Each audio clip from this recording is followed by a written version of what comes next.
कई सेशन इससे पहले हुए जिसमें हमने बात की है कि राजस्थान में शिक्षा, मेडिकल के क्षेत्र में, राजनीति के क्षेत्र में क्या आने वाले समय के लिए राजस्थान में संभावनाएं हैं, उस सभी चीज़ों पर हमने बात की है। और इस सेशन के अंदर हमारे साथ कुछ खास मेहमान कार्यक्रम में जुड़ चुके हैं। हमारे साथ हिमांशु मितवा जी हैं। सर, बहुत स्वागत है आपका। प्रिंस एजुकेशन हब से मैनेजमेंट मेंबर हैं। बहुत स्वागत है सर आपका। हमारे साथ लोकेश शर्मा जी हैं, टीम मेंबर हैं LLP कॉमर्स एकेडमी से। सर, बहुत स्वागत है एक बार फिर से आपका। मेघराज सकलेचा जी हैं हमारे साथ, मैनेजिंग डायरेक्टर हैं BCM ग्रुप से। और हरिराम बिश्नोई जी हमारे साथ हैं, डायरेक्टर हैं GKG नमकीन से। सर, बहुत स्वागत है आपका भी। मैं शुरुआत जरा हिमांशु जी आपसे ही कर रहा हूँ, क्योंकि अभी तक हमने अलग अलग सेशन के अंदर जो है हम बात कर रहे हैं शिक्षा के क्षेत्र में कितना बड़ा परिवर्तन अभी तक आया है, कितना लाना बाकी है, क्या बड़ा बदलाव आप देख रहे हैं, क्या आप सरकार से उम्मीद रखते हैं कि शिक्षा के क्षेत्र में परिवर्तन होना चाहिए? सबसे पहले तो मैं NDTV का धन्यवाद देना चाहूँगा हमें इस मंच पे आमंत्रित करने के लिए।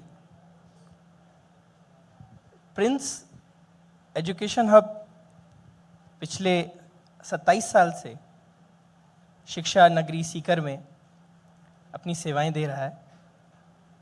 मैं आप सभी को बताना चाह रहा हूं कि किसी भी ऑर्गेनाइजेशन को आगे बढ़ने पर जाहिर सी बात है सरकारी और गैर सरकारी संस्थाओं का सहयोग होता है, उसी से ही वो आगे बढ़ोतरी करते हैं।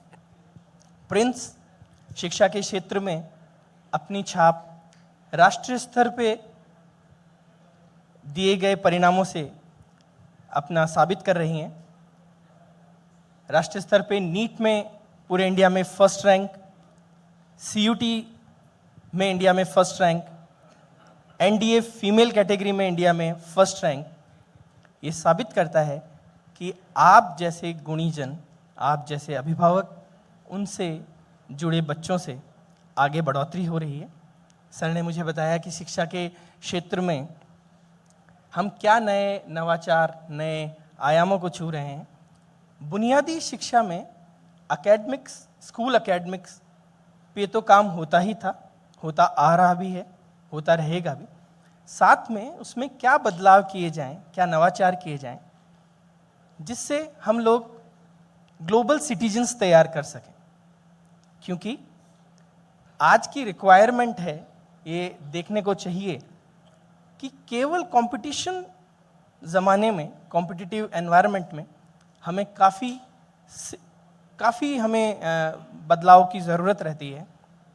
हम स्कूलिंग के साथ में बच्चों को कंपटीशन स्कूलिंग भी देते हैं, जिससे बुनियादी तौर पे बच्चा का बेस स्ट्रांग होता है, आगे चलकर वो अपने आप को हर कॉम्पिटिशन्स में प्रूव कर सके। शिक्षा के क्षेत्र में हम लोग बच्चों को एक ही कैंपस में सारी सुविधाएं देने की कोशिश करते हैं। School academics, hostel, mess, study rooms, sports, जिससे ओवरऑल उसके हॉलिस्टिक डेवलपमेंट, पर्सनालिटी डेवलपमेंट पे वर्क किया जा सके। ठीक है। अच्छा, इसमें एक चीज़ और मैं इसमें लोकेश शर्मा जी आपसे इसमें पूछना चाह रहा हूँ कि हम देख रहे हैं कि अगर पेरेंट्स भी अपने बच्चों का भविष्य तलाशते हैं तो नीट JEE में, कॉमर्स में क्यों नहीं? ये हमें सोचना होगा कि मतलब इसके अलावा भी दुनिया है, इसके अलावा भी स्कोप है और इसके अलावा भी हमारे पास विकल्प हैं। देखिए, आपने जैसे सवाल कहा कि नीट JEE में काफ़ी स्कोप है, काफ़ी बच्चे आ रहे हैं, लेकिन इस सेक्टर में कॉमर्स में क्यों नहीं आ रहे? इसका जो सबसे मेन जो रीज़न जो मुझे समझ में आता है सर, ब्रांडिंग जो नीट JEE की जो ब्रांडिंग होती है वो 6-7 क्लास से होने स्टार्ट हो जाती है। बच्चा जब तक मैच्योर होता है तो उसको क्या चीज़ें अवेलेबल है कॉमर्स में, क्या अपॉर्चुनिटी है, वो चीज़ें उस तक जब तक उसके माइंड में एक चीज़ बिठा दी जाती है, सेट कर दी जाती है कि नीट JEE सब कुछ है। हालांकि नीट JEE में मैं ये नहीं बोल रहा स्कोप नहीं है, लेकिन सारे बच्चे डॉक्टर नहीं बन सकते, सारे बच्चे इंजीनियर नहीं बन सकते। अब देखेंगे कॉमर्स में ज़बरदस्त स्कोप है। और अभी हमारे एरिया में तो हिमांशु जी भी एग्री करेंगे मुझसे कि आज से 2 साल पहले जो इनके यहाँ स्ट्रेंथ थी कॉमर्स में, 2 साल 3 साल पहले, और आज की जो कॉमर्स में स्ट्रेंथ है, तो सिर्फ ज़बरदस्त बूम आया है। कॉमर्स बच्चे बढ़ चढ़ के कॉमर्स में जा रहे हैं। 11th-12th में आप हमारी साइड में कोई भी स्कूल देखिए, वहाँ ज़बरदस्त स्कोप है। और कॉमर्स में ज़बरदस्त स्कोप है, कॉमर्स में बहुत संभावनाएं हैं। कॉमर्स आज मोदी जी का सपना है, make in India, startup India, तो ये सपने उसी केस में साकार हो पाएंगे जब वहाँ पे हमारी फील्ड के कॉमर्स के बच्चे, मैं खुद बाई प्रोफेशन चार्टर्ड अकाउंटेंट हूँ, जैन साहब मेरे सामने बैठे हैं, सचिन जी जैन साहब, तो जब तक इस फील्ड में, क्योंकि एक बिजनेस को आगे ले जाने के लिए फाइनेंस का ज़रूरत होता है, तो फाइनेंस को मैनेज करने के लिए, अकाउंट्स को मैनेज करने के लिए, टैक्सेशन को मैनेज करने के लिए चार्टर्ड अकाउंटेंट्स की, कॉमर्स के बंदे की एटलीस्ट ज़रूरत होती है, क्योंकि वो बहुत डीप स्टडी करके आया हुआ होता है। जैसा आप कह रहे थे ना कि 6-7 साल या 6th या 7th क्लास में आकर के बच्चा जो है वो आगे नीट जेई के बारे में सोचता है। मुझे लगता है कि सर कई ऐसे पेरेंट्स हैं जो बच्चे के छोटे से एज है उसकी और तभी से उसका करियर तय कर दिया जाता है कि उसको नीट करवाना है, उसको डॉक्टर बनाना है, उसको इंजीनियर बनाना है ना। तो ये ब्रांडिंग वहाँ पर बदलनी पड़ेगी और इसमें सुधार कैसे होगा कि पेरेंट्स को सबसे पहले बताना पड़ेगा कि आपके पास इसके अलावा बहुत सारे विकल्प हैं। एक अच्छा इंसान बनाना सबसे पहले एक जिम्मेदारी जो है वो प्रायर है। बिल्कुल बिल्कुल सर। तो ये इसको कैसे करेंगे, इसमें कैसे बदलाव लाएंगे? इसमें सर जैसे हमारे यहाँ क्या होता है कि हम लोग प्रोग्राम्स करते हैं और हम एक लाइन बोलते हैं कि कॉमर्स को पढ़ेगा तभी तो बढ़ेगा इंडिया। तो सर इस प्रोग्राम के थ्रू हम अलग अलग जगह पे जाके पेरेंट्स मीट करते हैं, जहाँ पे बच्चों को कॉमर्स के बारे में बताया जाता है, जहाँ पे उनके पेरेंट्स अभिभावक हैं उनको कॉमर्स के बारे में बताया जाता है कि कॉमर्स के अंदर क्या क्या संभावनाएं हैं।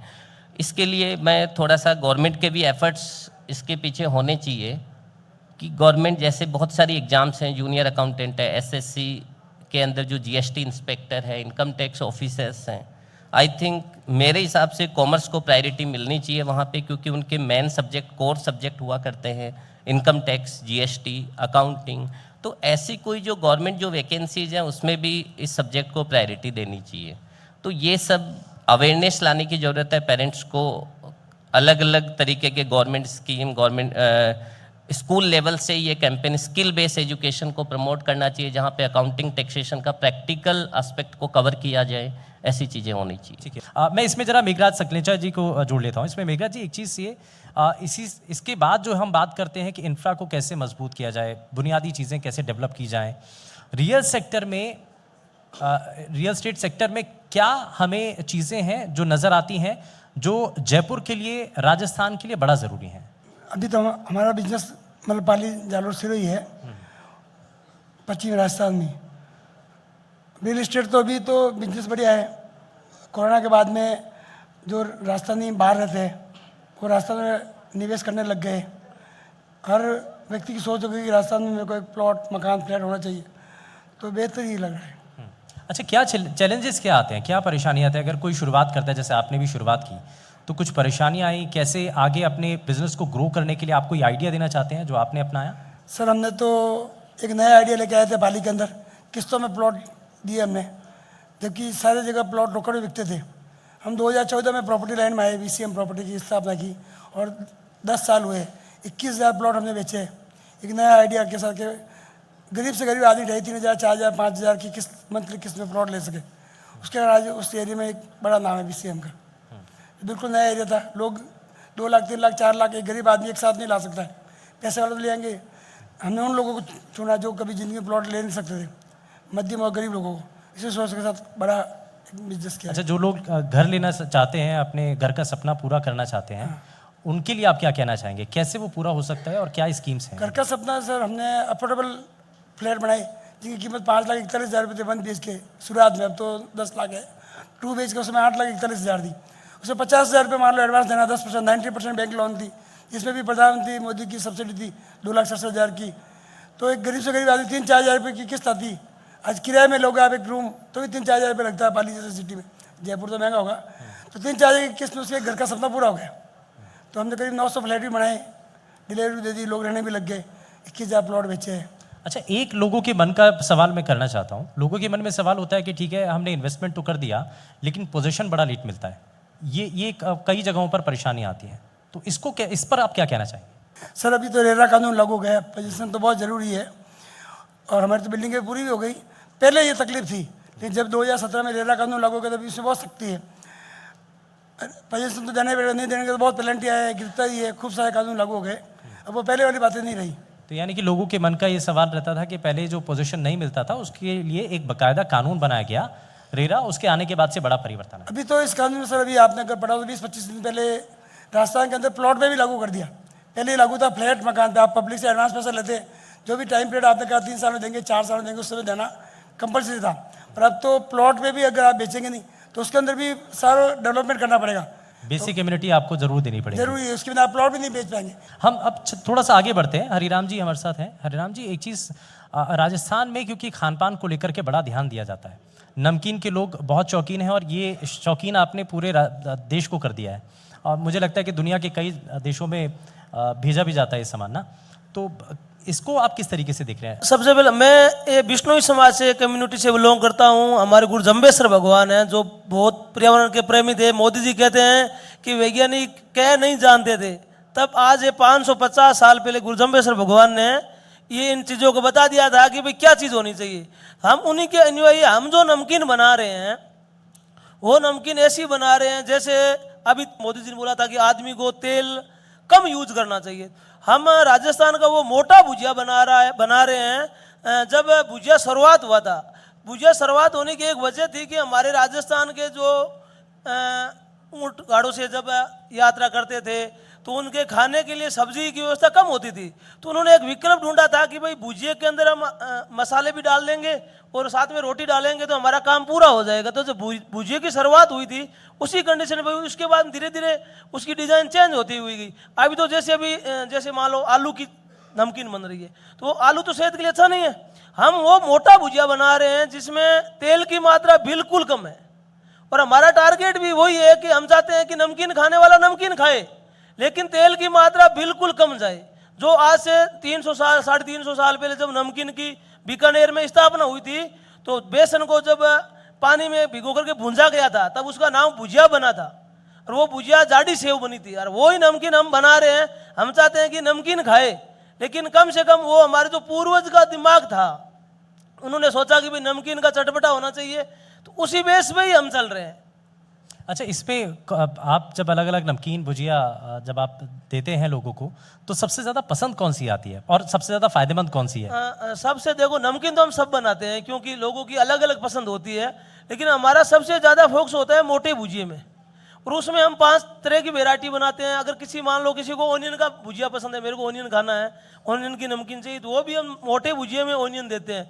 अब मान लो किसी को मसाले का चाहिए तो मसाले का देते हैं, भाई आपको मसाला चाहिए।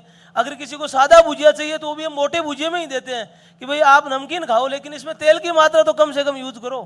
तो हमारा मेन टारगेट यही है कि नमकीन के साथ साथ सेहत का पूरा ध्यान हो, यानी कि स्वाद के साथ सेहत का भी पूरा ध्यान रखा ये जाएगा। हमारा मेन उद्देश्य है। अच्छा, इसमें एक चीज़ और बताइए कि आपने जैसा जिक्र भी किया शुरुआत में, कंपटीशन ज़्यादा नहीं बढ़ गया इसमें? तो इससे अपने आप को सरवाइव करने के लिए, बचा कर रखने के लिए और अपना बिजनेस को ग्रो करने के लिए कोई आइडिया या किस लाइन पर चलते हैं? देखो, कंपटीशन तो है लेकिन अगर आप ग्राहक को ग्राहक मानोगे तो ग्राहक आपसे जुड़ेगा नहीं। ग्राहक को अगर आप भगवान मानोगे, क्योंकि ग्राहक तो हमारा भगवान का रूप है। दुकान सुबह सुबह खोलते हैं तो अगरबत्ती करते हैं कि भगवान ग्राहक आए।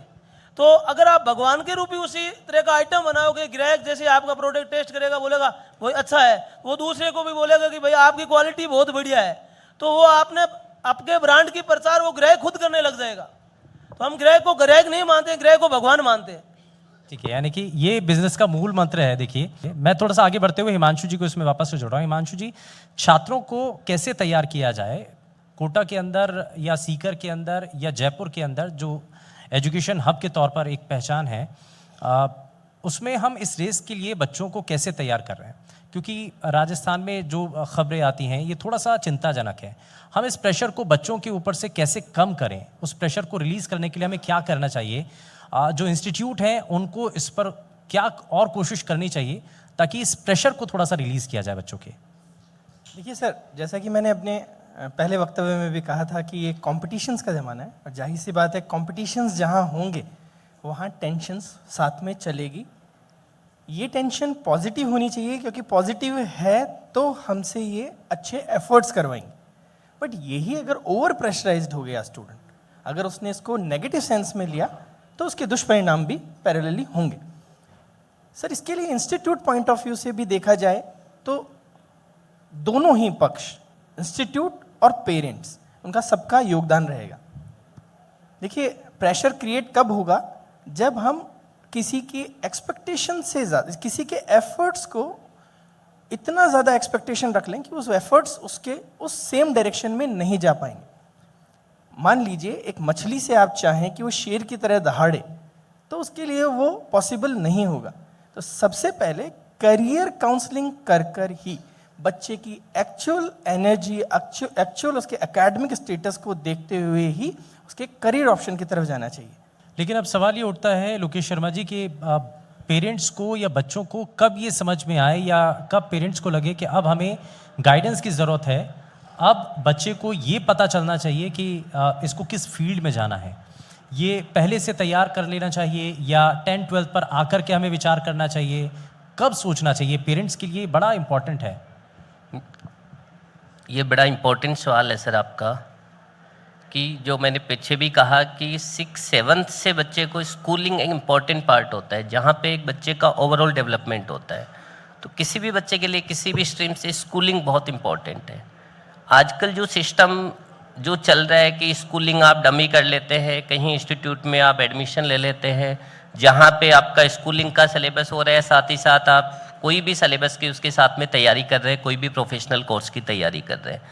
इससे कहीं ना कहीं मेरा ये मानना है कि बच्चे को समय ही नहीं मिल पाता कि वो खुद को देखे, खुद का एनालाइज करे। जैसा हिमांशु सर ने कहा कि उसकी एनर्जी आइडेंटिफाई हो, एनर्जी आइडेंटिफाई एक बार स्कूलिंग, क्योंकि स्कूलिंग जब तक होगी जब तक बच्चा खुद मैच्योर होगा, खुद चीज़ों को आइडेंटिफाई करने लगेगा, और उसके साथ ही साथ उसके बाद में उसको ये भी समझ आएगा, काउंसलिंग भी अगर उसके अच्छे से होगी तो बच्चा आइडेंटिफाई कर पाएगा। आजकल इतने रिसोर्सेज अवेलेबल हैं जिनसे वो उन ऑप्शंस के बीच में सेलेक्ट कर पाएगा कि मेरे लिए क्या बेस्ट है।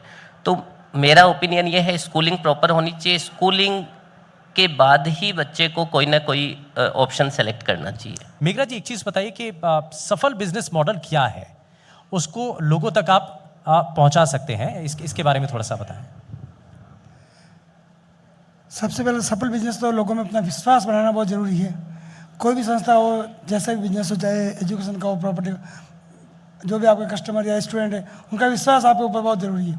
बिना विश्वास बिजनेस चलेगा नहीं। और जो प्रॉपर्टी लाइन हमारी, जहाँ जैसे आपने कहा लोगों को नहीं मिलता था, तो यहाँ तो सबसे पहले विश्वास है। ग्राहक अपनी ज़िंदगी की पूरी बचत वो प्रॉपर्टी में लगाता है, मैं उसके साथ धोखा हो जाता है तो काम नहीं आता। तो सफलता के लिए विश्वास बहुत ज़रूरी है। बहुत शुक्रिया, हमारे साथ जो खास मेहमान जुड़े, बहुत शुक्रिया आपका अपना कीमती समय देने के लिए। लेकिन ये राजस्थान की कहानियां हैं जिनके बारे में हमने आपको बताया है। फिलहाल इस सेशन में बस इतना ही, लेकिन आगे एक और खास मेहमान हमारे साथ कार्यक्रम में जुड़ने जा रहे हैं।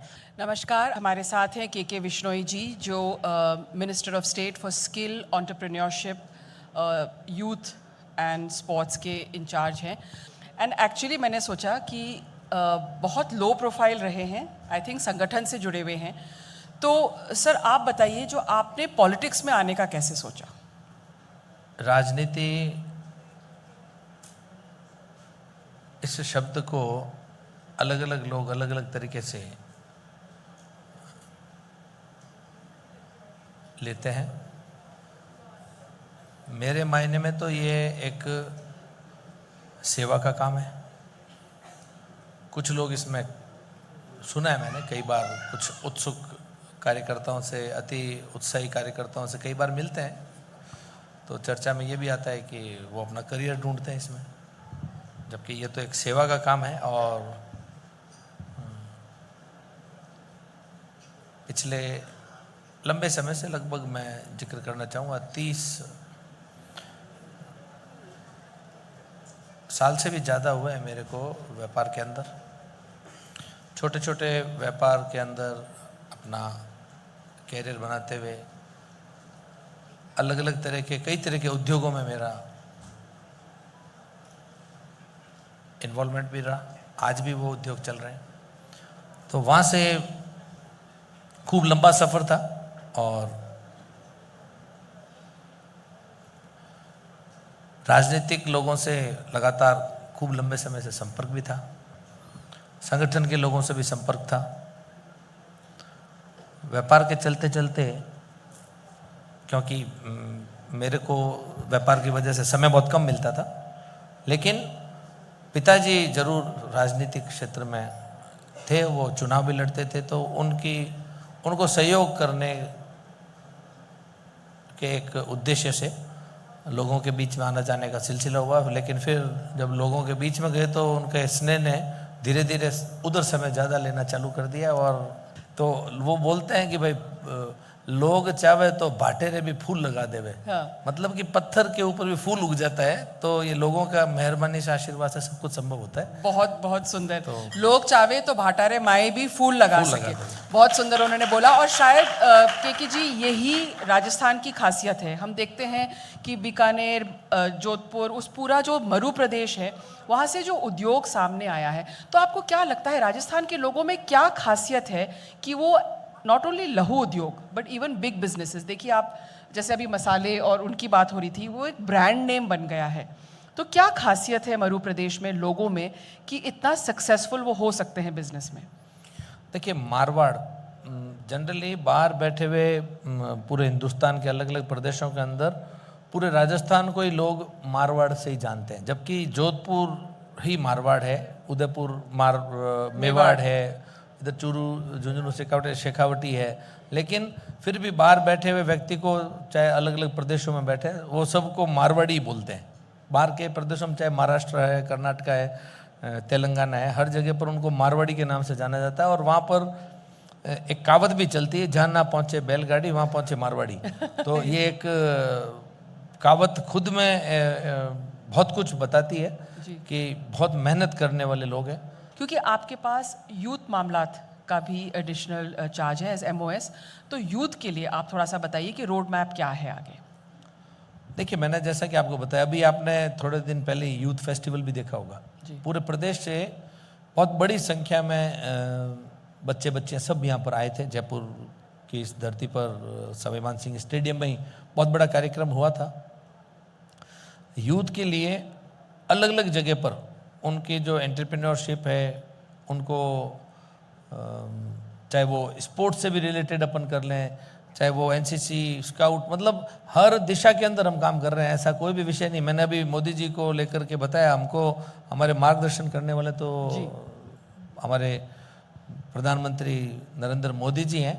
उन्होंने ऐसा कोई सब्जेक्ट पीछे छूट भी नहीं जाए, वो हर विषय, क्योंकि सरकारी डिपार्टमेंट्स के अंदर शायद कुछ गुंजाइश हो तो भी वो मन की बात आखिरी रविवार को 11 से 11:30 बजे करके लगभग खूब सारी छुपी हुई योग्यताओं को, खूब सारी अलग अलग तरीके के लोग जो कुछ हटकर के काम कर रहे हैं दूर दराज के गाँव के अंदर, उन सब विषय को भी लाते हैं। वो पूरे हिंदुस्तान को नहीं, पूरे विश्व को दिखा देते हैं। मैं ओवरऑल कंक्लूड करना चाहूँगा, ये सिर्फ यूथ राजस्थान का ही नहीं, मैं हिंदुस्तान के यूथ को भी एक ये गुड न्यूज़ ही बोलूँगा। पूरे विश्व के अंदर, मैं वैसे अभी तक 57 कंट्रीज ट्रेवल्ड हूँ, मेरे को बाहर काफ़ी देशों में आने जाने का मौका मिला है। विश्व के अंदर इंफ्रास्ट्रक्चर डेवलप्ड कंट्रीज के अंदर खूब है, संसाधन वहाँ पर हैं, लेकिन अब धीरे धीरे धीरे धीरे विश्व के अंदर लगभग सारे विकसित देशों की मैं बात कर रहा हूँ, अभी रिटायर्ड पॉपुलेशन हो चुकी है। आने वाले समय में हिंदुस्तान का युवा ही आपको विश्व के उन तमाम देशों में उन पोजीशंस पर जाते हुए दिखेगा, क्योंकि अभी जो यूथ पावर इंडिया के अंदर जो हाईएस्ट जो इन टर्म्स ऑफ परसेंटेज है वो सिर्फ इंडिया के पास है, वो इंडिया का पावर है। और इंडियन व्यक्ति, भारतीय व्यक्ति, वो तमाम योग्यता अपने अंदर रखता है, चाहे वो लैंग्वेज की है, चाहे वो बिजनेस माइंड की है, चाहे वो फ्लेक्सिबिलिटी की है, चाहे वो कहीं पर भी जाकर के किसी भी देश में किसी के साथ भी एडजस्टमेंट की है, वो सारी योग्यता हमारा युवा रखता है। और आने वाले समय में हिंदुस्तान के युवा का भविष्य बहुत उज्जवल है, और आपको विश्व के अंदर हर कोने में आपको आने वाले समय में बहुत ही कम समय में इनको प्रिपेयर होने की आवश्यकता है। मोदी जी ने जो ये स्किल डेवलपमेंट का जो पूरे देश के अंदर एक नई ऊर्जा भरने के लिए जो कार्यक्रम चलाया है, मोदी जी ने खेलो इंडिया के जो 1000 केंद्र खोल करके, एक समय था, एक कालखंड था, इस प्रांगण में बैठे हुए आप में से, हम में से ऐसे कई लोगों को शायद वो दृश्य याद होगा, तब जब अपन टेलीविजन के अंदर अर्जेंटीना ने ये गोल्ड मेडल जीतिया, फ्रांस के अंदर ये सिल्वर मेडल आ गया, लंदन ने ये जीता, जर्मनी ने ये जीता, अपन हिंदुस्तान का नाम कोई भी मेडल को लेकर के अपनी चर्चा भी नहीं होती थी, लेकिन अब लगभग ऐसा कोई खेल नहीं पीछे बचा है जिसमें हिंदुस्तान का मेडल कहीं ना कहीं नहीं अपन लेके आ रहे हैं। ये एक जागृति है, एक ऊर्जा है जो आदरणीय मोदी जी के मार्गदर्शन में हमको, चाहे वो खेल है, चाहे वो स्किल डेवलपमेंट है, चाहे वो MSME है, चाहे वो तमाम वो काम, तमाम वो दिशा जो एक मोदी जी के नेतृत्व में देश के युवाओं को मिल रही है। बहुत बहुत शुक्रिया हमसे बात करने के लिए। आपके पास बहुत इंपॉर्टेंट महकमे हैं और लगता है कि आप जिस तरह से दिल से आप कह रहे हैं कि आप कुछ करना चाहते हैं वो ज़रूर होगा और 4 साल में हम उसे देखेंगे। हमसे बात करने के लिए NDTV पर बहुत बहुत शुक्रिया के विश्नोई जी।